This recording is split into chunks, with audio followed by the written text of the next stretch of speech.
परमेश्वर का धन्यवाद हो एक बार फिर आज के सुंदर दिन के लिए जो प्रभु ने हम सबके जीवन में दिया। विशेष प्रभु ने हम शरीर में प्राण को रहने दिया, इसलिए मैं परमेश्वर का धन्यवाद करता हूँ। और इस तमाम परिस्थितियों के बीच जिसके दौर से हम सब गुजर रहे, पूरा विश्व गुजर रहा, परमेश्वर ने हम सबों को संभाला, इसलिए मैं परमेश्वर का धन्यवाद करता हूँ। और मैं इस बात के लिए आपका भी धन्यवाद करता हूँ कि आप सब भी प्रभु में बने हुए हैं, अच्छे से परमेश्वर के साथ चलते हैं। इन दिनों समय है आपके पास। मैं जानता हूँ कि आप सब प्रार्थनाओं में, वचन को पढ़ने में, मनन करने में अपना समय व्यतीत करते हैं। अपने रिश्ते को और अच्छे से मजबूत करें, क्योंकि जब तक हम परमेश्वर में अपने आप को मजबूत नहीं करते, परमेश्वर में हम अच्छे से बने नहीं रहते, प्रभु को अच्छे से और जानने की कोशिश नहीं करते, तब तक हमारा जीवन व्यर्थ हो जाता है। लेकिन अगर हम परमेश्वर के साथ अच्छे से बने रहते हैं, उसके साथ चलते हैं, उसके वचनों को मानते हैं, उसकी आज्ञाओं को मानते हैं और प्रभु में बने रहते हैं, तो हम ज़्यादा फल लाने वाले बन सकते हैं। मैं परमेश्वर का धन्यवाद करता हूँ आज के दिन के लिए। आइए, इससे पहले कि मैं वचन में जाऊँ, हम सब अपनी आंखों को बंद करें और प्रार्थना करें। स्वर्गीय पिता, हम तेरा धन्यवाद करते हैं प्रभु, तेरे नाम की महिमा, स्तुति, प्रशंसा करते हैं। धन्यवाद करते हैं आज के सुंदर दिन के लिए, सुंदर समय के लिए, और प्रार्थना करते हैं प्रभु, जब तेरा वचन तेरे लोगों के बीच में जाता है प्रभु, ये वचन इनके जीवन में वास करने पाए, ताकि लोग इसको मनन करने पाएँ और विशेषकर प्रभु इसको अपने जीवन में लागू करने पाएँ। यीशु मसीह के नाम से आमीन। जब हम लोग वचन को पढ़ते हैं तो वचन को 3 तरह से हम समझ सकते हैं। मैं उसको इंग्लिश में कहूँ तो सबसे पहले जो उसका मतलब होता है वो होता है जिसको हम साधारण रूप से परमेश्वर के वचन को समझते हैं, जिसको हम प्राइमरी इंटरप्रिटेशन कहते हैं। दूसरा लेवल जो होता है वचन को समझने का, वो होता है उसको कहते हैं हम प्रैक्टिकल इंटरप्रिटेशन, मतलब जब उस वचन को हम व्यवहारिक रूप से अपने जीवन में लागू करते हैं। और तीसरा जो वचन को समझने का जो स्तर है वो है उसका प्रोफेटिक इंटरप्रिटेशन। उसका मतलब होता है कि जब हम उस वचन को भविष्यवाणी के रूप में देखते हैं। बाइबल के जितने भी बाइबल में वचन हैं, वो वचन 3 तरह से हमारे जीवन के सामने आते हैं। पहली बात तो जब हम उसको पढ़ते हैं तो एक हमें समझ में आता है कि परमेश्वर हमसे क्या कहता है, उसको कहानी के रूप में, दृष्टांत के रूप में। लेकिन जब उस वचन को हम लागू करते हैं अपने जीवन में, उसको हम कहते हैं प्रैक्टिकल इंटरप्रिटेशन, यानी उसको व्यवहारिक रूप से हम अपने जीवन में लागू करते हैं।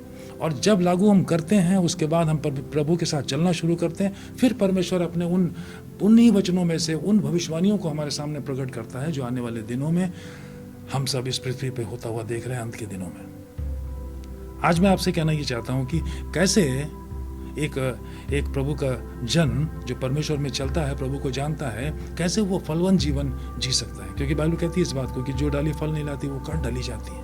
और बाइबल इस बात को भी कहती है कि हम सब जितने प्रभु के द्वारा बुलाए गए लोग हैं, हमें फल लाना बहुत जरूरी है।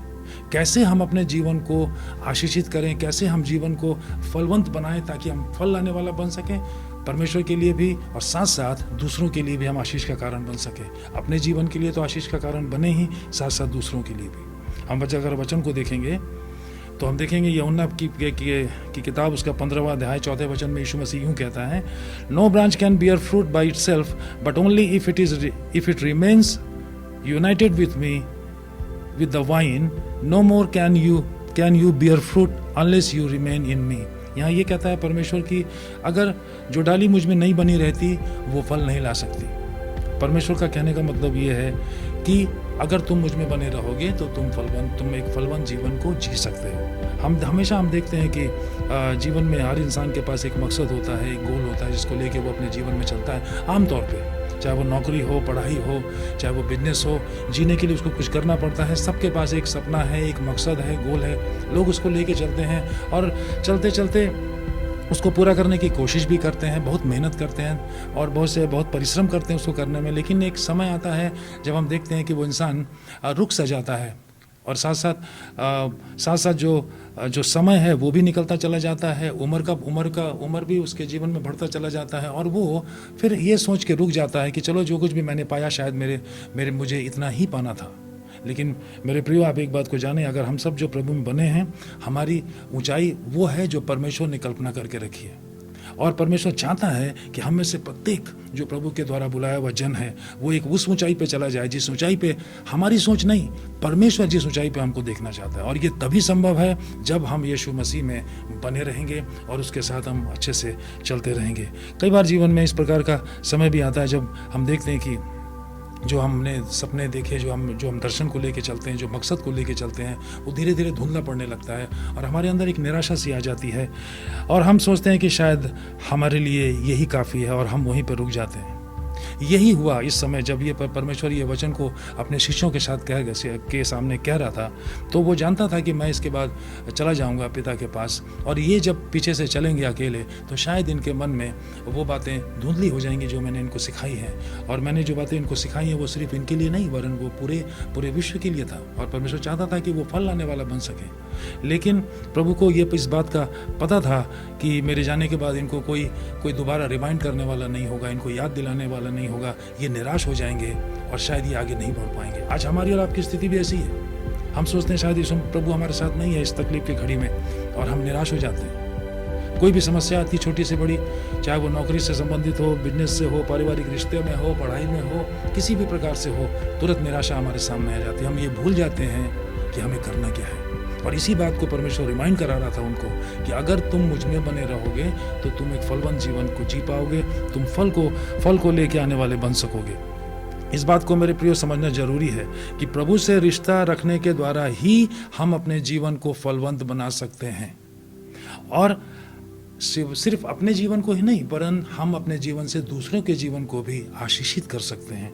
और इसीलिए परमेश्वर ने वहाँ पे कहा कि वहाँ पे इस दृष्टांत के द्वारा प्रभु ने कहा कि मैं एक डाली हूँ और मेरा पिता एक माली है।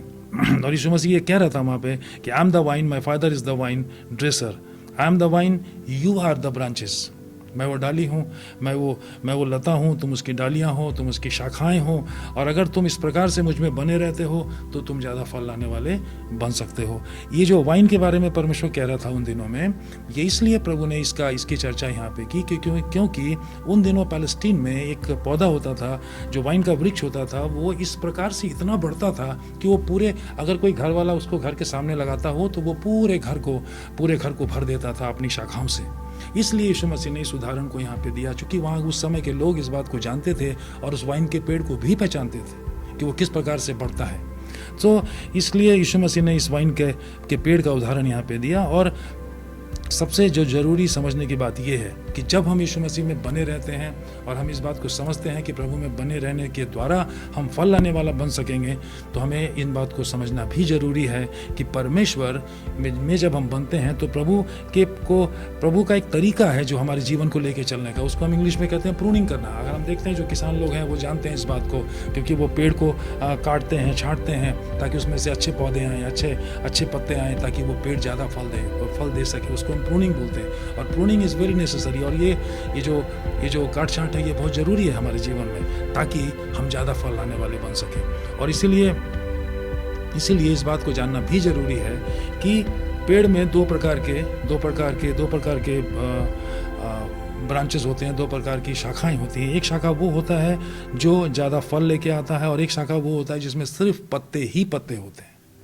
परमेश्वर चाहता है हमारे जीवन को कि वो अच्छे से उसकी प्रूनिंग करे, उसको अच्छे से काटे और छांटे, ताकि हम ज़्यादा फल आने वाला बन सके। मैं आपको यूँ समझाऊं, जब हम प्रभु के साथ चलते हैं कई बार जीवन में तकलीफ़ें आती हैं, नाना प्रकार की परेशानियाँ आती हैं, हमारी प्रार्थनाएं सुनी नहीं जाती हैं, हमें ऐसा लगता है कि शायद परमेश्वर हमारे साथ नहीं है। लेकिन हम ये भूल जाते हैं कि वो समय है जब परमेश्वर हमें आग की दरियाओं से लेके चलता है, तकलीफ़ों के बीच से लेके चलता है, ताकि वो हमको मजबूत कर सके।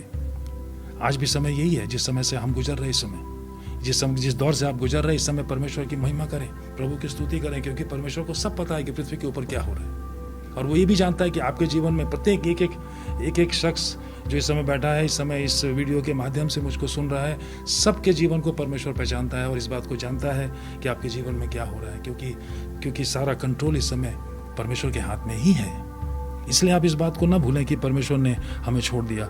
तो इस बात को जानना जरूरी है कि जब परमेश्वर हमें काटता और छांटता है, ऐसे समस्याओं से लेकर दौर से गुजरता है, वो हमें और मजबूत करता है, आत्मिक रूप से भी, शारीरिक रूप से, मानसिक रूप से। और आने वाले समय में हम और ज़्यादा मजबूत हो जाते हैं। मैंने आपको एक बात बताया था कि परमेश्वर प्रार्थनाओं का उत्तर दो प्रकार से देता है। एक तो प्रार्थना का उत्तर देता है जिससे हमें हमारी समस्या दूर हो जाती है, और दूसरे प्रकार का जो उत्तर वो देता है वो हमें इतना मजबूत बना देता है कि हम उस समस्या को पार कर जाते हैं। सो मेरे प्रियो, इस बात को ध्यान रखें। अगर आप किसी प्रकार से इस दौर से गुजर रहे हैं तो परमेश्वर की महिमा करें, निराश मत हो, क्योंकि याद रखें परमेश्वर आपको काट रहा है, छांट रहा है और आपको तैयार कर रहा है उन दिनों के लिए जब वो आपके जीवन में जो उसने दर्शन दिए हैं, जो जीवन में उसने अपने वायदे किए हैं, उन वायदों को पूरा करेगा परमेश्वर, और फिर आपको उस ऊंचाई पे ले जाएगा जिस ऊंचाई को कभी आपकी आंखों ने देखा नहीं, आपके कानों ने कभी सुना नहीं। ऐसी जगह पे परमेश्वर आपको पहुंचा देगा। और जब परमेश्वर इन बातों को करता है हमारे जीवन में, तो शायद हमें थोड़ी तकलीफ होती है। और यही चीज़ परमेश्वर उस समय अपने शिष्यों को सिखा रहा था और बताने की कोशिश कर रहा था कि अगर क्राइस्ट एक वाइन का पेड़ है और अगर तुम उसकी शाखाएं हो, तो तुम इस बात को जान के रखो कि तुम फलवंत हो जाओगे। और जब हम जीवन में ऐसा करते हैं, प्रभु के साथ मिल के चलते हैं, परमेश्वर को अपने जीवन में पहला स्थान देते हैं, प्रार्थनाओं में उसके वचन को मानते हैं। मैंने आपको बताया कि वो 3 प्रकार से आप वचन को समझ सकते हैं।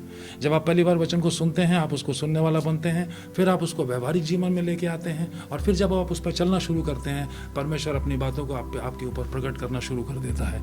और जब हम प्रभु के साथ चलने की सोचते हैं, मन में निर्णय लेते हैं और प्रभु के साथ चलते हैं, प्रभु में आने के बाद, तो परमेश्वर हमारे जीवन में 3 प्रकार से कामों को करना शुरू करता है। सबसे पहले मैं आपको यूं कहूं कि जब हम इस प्रकार से करते हैं, जब हम प्रभु में बने रहते हैं और प्रभु के साथ चलते हैं, तो परमेश्वर इस प्रकार से हमारे जीवन में कार्य करता है। और सबसे पहला जो उसमें कार्य है, वो वचन 7 में लिखा है कि उसमें वहाँ पे यीशु मसीह ने कहा, if you dwell in me and words dwell in you, ask what you will and you will have it.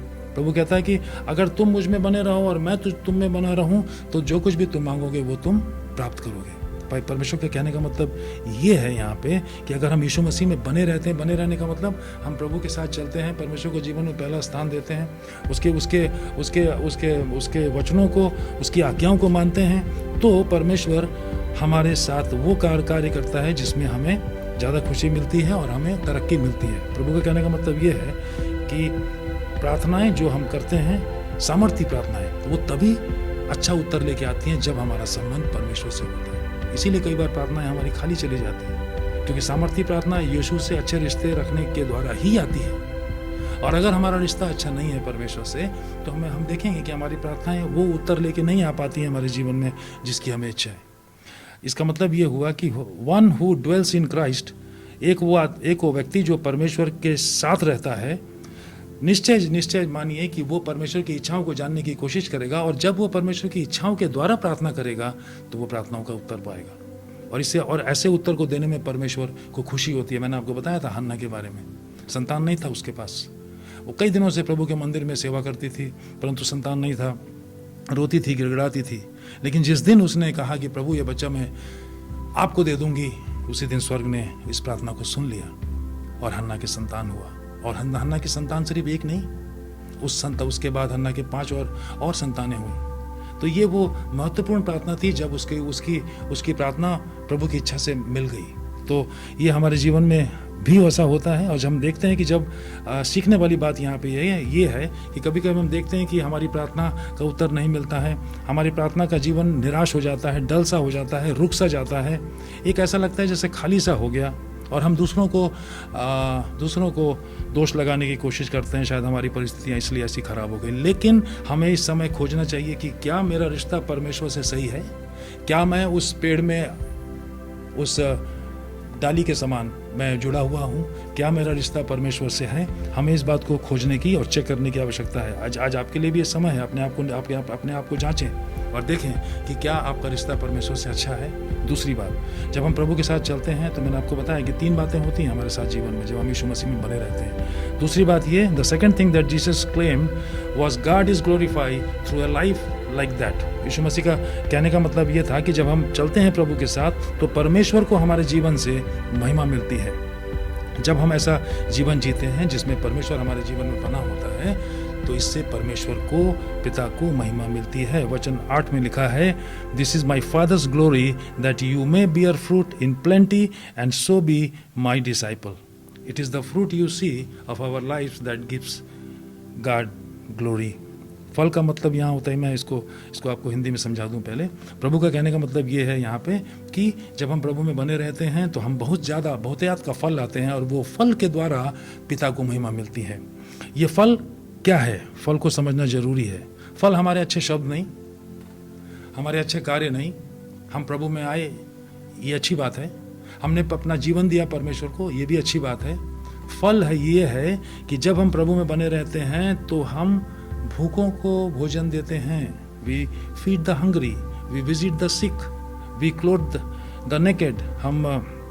हम बीमारों के पास जाते हैं, हम जो बेचारे कंगाल हैं उनके शरीर पे कपड़ा रखते हैं। और उसके बाद as we share God's blessing with other, जब हम अपनी आशीषों को दूसरे के साथ बांटते हैं, हम प्रभु के वो अपनी गवाहियों को दूसरे के साथ बांटते हैं। As we show in our deeds rather than words, जब हम अपने जीवन को बांटते हैं दूसरों के साथ कि हम कौन हैं, who we are and whom we serve, हम किसकी सेवा करते हैं, तो हमें ये बताने की ज़रूरत नहीं है कि हम किसकी सेवा करते और किसकी नहीं करते, क्योंकि हमारी इन कार्यों से ही ये प्रकट हो जाता है कि हम कौन हैं और हम किसकी सेवा करते हैं। और मैं आपको यूं कहूं कि this silent testimony of a life well lived to the glory of God is the world most powerful witness for Christ.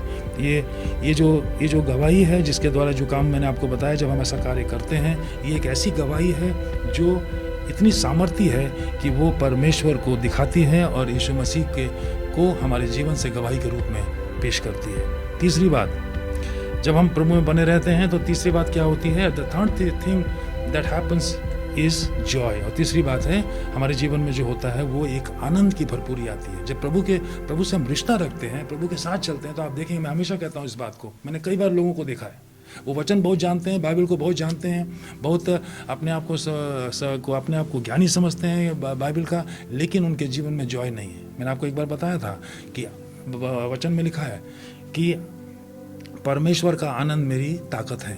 अगर प्रभु का आनंद आपकी ताकत है तो आप देखेंगे कि आपके अंदर एक खुशी होगा, दुख में भी आप आनंदित रहेंगे और आपको ऐसा लगेगा जैसे कोई सामर्थ आपके अंदर से काम कर रहा है।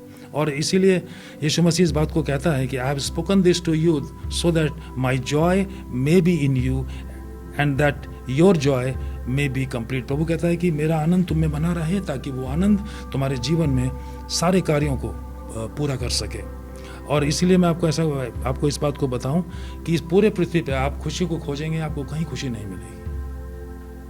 खुशी और शांति सिर्फ यीशु मसीह में मिलती है। और ये जो जॉय है, इसका मतलब होता है आनंद, और ये आनंद वो है जो स्वर्ग से आती है, अपने साथ खुशियाँ लेके आती है। और ये वहीं मिलता है जहाँ प्रभु का रिश्ता। आप देखिए, संसार में लोग नाना प्रकार से खुशियाँ को खोजने के लिए जाते हैं, अलग अलग जगहों पे जाते हैं खुशियाँ खोजने के लिए, छुट्टियाँ लेते हैं। लोग टीवी का सीरियल्स देखते हैं, उसमें एपिसोड देखते हैं ताकि उनका मन खुश हो सके। कुछ लोग आनंद को खोजने के लिए नाना प्रकार के कार्यों को करते हैं, सोचते हैं ऐसा कार्य करने से हमारे जीवन में खुशी मिलेगा। लेकिन मेरे प्रियो, इस पूरे पृथ्वी पे अगर आप खोजेंगे शांति और खुशी, तो वो सिर्फ और सिर्फ यीशु मसीह के पास ही मिलती है। और ये सिर्फ बोलने से नहीं, ये तब मिलेगी जब हमारा रिश्ता यीशु मसीह के साथ होगा। और ऐसा जीवन जो प्रभु के साथ रिश्ता रखने में, उसमें बने रहने में होता है, उस जीवन में आप देखेंगे परमेश्वर का आनंद, प्रभु की खुशियाँ वहाँ आपको मिलेंगी हमेशा। और आप कोशिश करें कि प्रभु के साथ चलने में, प्रभु के साथ बने रहें, ताकि आनंद और ये जो खुशी है वो आपके जीवन में बना रहे। और ये प्रभु कहता है कि इस प्रकार का that kind of life comes from dwelling in me. और ये जो जीवन है, ये जो खुशियाँ हैं, ये सिर्फ यीशु मसीह में बने रहने के द्वारा ही हमको मिलती है, जब हम यीशु मसीह को अपने जीवन में बुलाते हैं और उसके साथ अबाइड हो जाते हैं। अबाइड का मतलब उसके साथ मिल जाते हैं, उसके साथ चलते हैं, उसकी सोच में, और जैसा परमेश्वर का वचन कहता है, जैसा प्रभु चाहता है, तो धीरे धीरे ये होगा कि परमेश्वर का जो हृदय है, जैसा मैंने आपको कहा था कि अब्राहम परमेश्वर के हृदय को पहचानता था। मैंने आपको पहले भी बताया, आज फिर बता रहा हूँ। बाइबल में लिखा है कि कड़ी दोपहर में ममरे वृक्ष के नीचे अब्राहम उस भरी दोपहरिया में अपने तंबू से थोड़ी दूर पे बैठा था, और सामने से देखा उसने 3 लोग आ रहे। उसने जब नजरें उठाई तो देखा 3 लोग। उस 3 लोग को वो पहचान गया। सारा पीछे तंबू में थी। अब्राहम को पता चल गया कि तीनों परमेश्वर हैं। उन्होंने उसको बैठाया, उसको रोटी दिया, पानी दिया, क्योंकि वो तीनों लोग सदोम और गमोरा को नाश करने जा रहे थे। और इसी कारण से लूत जो था, जिसका जो कज़न, उसको सदोम और गमोरा को नाश करने से पहले परमेश्वर ने वहाँ से निकाल लिया। पर अब्राहम को प्रभु के हृदय का पता था। और ये तभी संभव है जब हम परमेश्वर में बने रहेंगे। जब हम प्रभु में बने रहते हैं, हमें परमेश्वर के हृदय की समझ आ जाती है। और जब प्रभु की इच्छा की समझ आ जाती है, तो हमारी प्रार्थनाएं उत्तर लेके आना शुरू कर देती हैं, क्योंकि हमारी प्रार्थनाएं परमेश्वर की इच्छा में होकर चलनी शुरू कर देती है।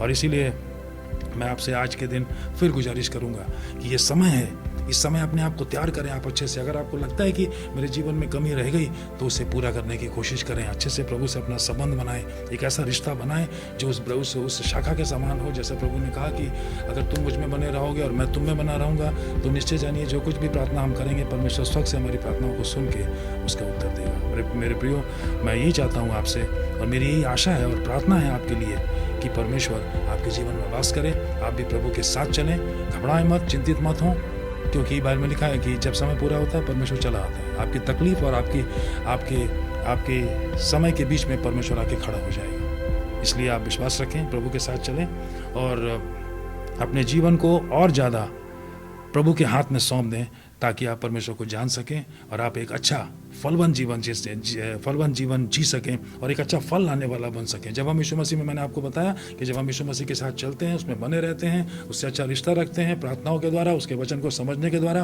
प्रभु के हृदय को जानने के द्वारा, उनकी इच्छाओं को जानने के द्वारा, then our life become productive and bear fruit. उसके बाद हमारा जीवन फलवंत हो जाता है और हम अपने जीवन से फल लाने वाला बन जाते हैं। हमारा जीवन आशीषित होता है। वो सिर्फ हमारे लिए नहीं, सिर्फ आपके लिए नहीं, वरन आपके द्वारा परमेश्वर दूसरों को आशीष देना शुरू कर देता है। आइए हम प्रार्थना करें, अपनी आंखों को बंद करें। Lord Jesus, help us to be so need to you. प्रभु हमारी सहायता मदद कर ताकि हम तुझ में बने रहें, as integrally as a branch is to the wine.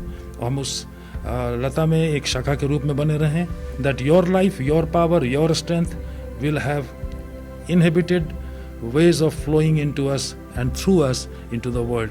प्रभु हमारी सहायता मदद कर हम आपसे जुड़े रहें ताकि आपका जीवन, आपकी शक्ति, आपका सामर्थ्य हमारे जीवन में बना रहे और हमारे जीवन से इस संसार में बहता रहे। आमीन। प्रभु आप सबको आशीष दे। Thank you. God bless you.